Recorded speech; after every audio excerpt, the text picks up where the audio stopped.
when you seek to please Allah subhanahu wa ta'ala and Allah gives you the dignity of people, that's a type of dignity that can't be taken away from you. And that's a respect. Me and the brother that brought me here were talking about on the way over here, is that when you seek to please Allah, you get respect. Even if people don't like you. Who cares if people don't like you? I don't care if anyone likes me. If you give me the respect that I deserve as a human being and as a Muslim and as a man, that's all I need. The only people I care about liking me is my family. And if they don't like me, then we got a problem. Then Yusha needs to fix some things. But who cares if the people don't like you, if they think you're crazy, if they think you got a bag on your head? Who cares? Let them laugh. You know why? You know why we should let them laugh? How many of you have ever heard the phrase, laugh now, cry later? Laugh now, cry later. That's for them. That's for them. And I even had this not long ago. I had a debate with a pastor and a couple of non-Muslims and atheists in New Jersey. And they were talking about, one guy jumped up and said, why would anyone want to be a Muslim? Why would anyone want to be a Muslim? You guys have the worst way of life. You're backwards. Not only that, but nobody likes you guys. Why would I want to enter a way of life where now, every time I go to the airport, I'm being harassed? Every time I go to the airport, they're going to put me in this special line and through these x-ray machines and all this and that.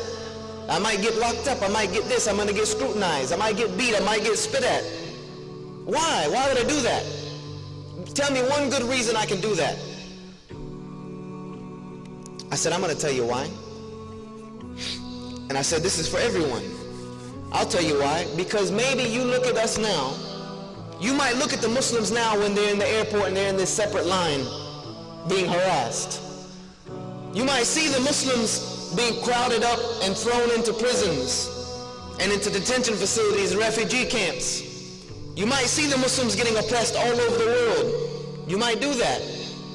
I said, but I swear to you by the one who created the heavens and the earth, on the day of judgment, you will wish that for 5 minutes you would have been in that line in the airport.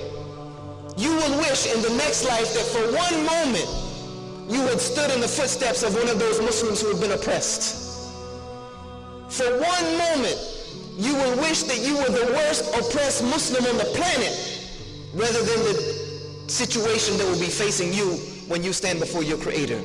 So you can laugh at us now. You can make fun of us now all you want.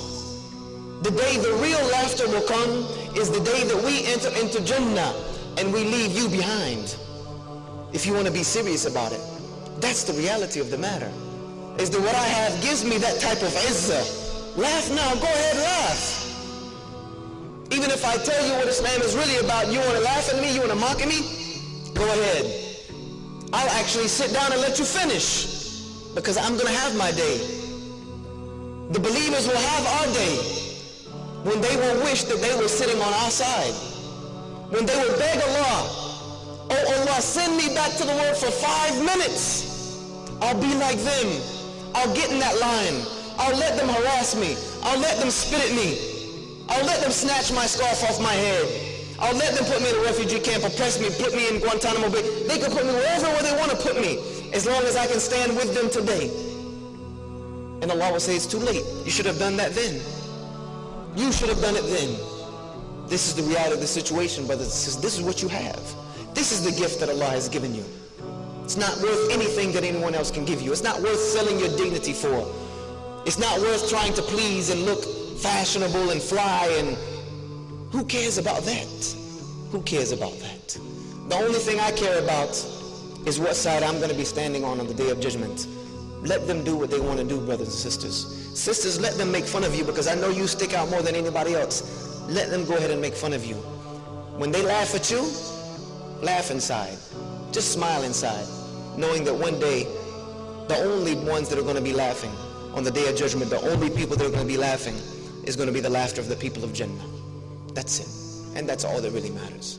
Everything else is just garbage, they say. It's just peanuts. And that's not what we want. We want what Allah subhanahu wa ta'ala has prepared for the believers. Things that an eye has never seen, nor an ear ever heard, nor has a mind ever imagined. So Allah has given you, brothers, and especially you sisters, a beautiful gift in the way that He has created you.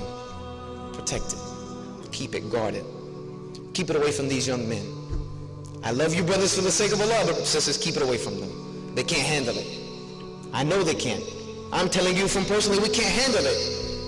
We can't handle it. So guard it and make us work for it. And the brother that works for it and is reasonable for it, then decide whom you want to give it to for the rest of your life. Get married to him, and then let your relationship be pleasing to Allah subhanahu wa ta'ala. The only thing that will come out of that is good. And that's what we need from this ummah right now. أقول هذا واستغفر لي ولكم فاستغفره إنه هو الغفور الرحيم.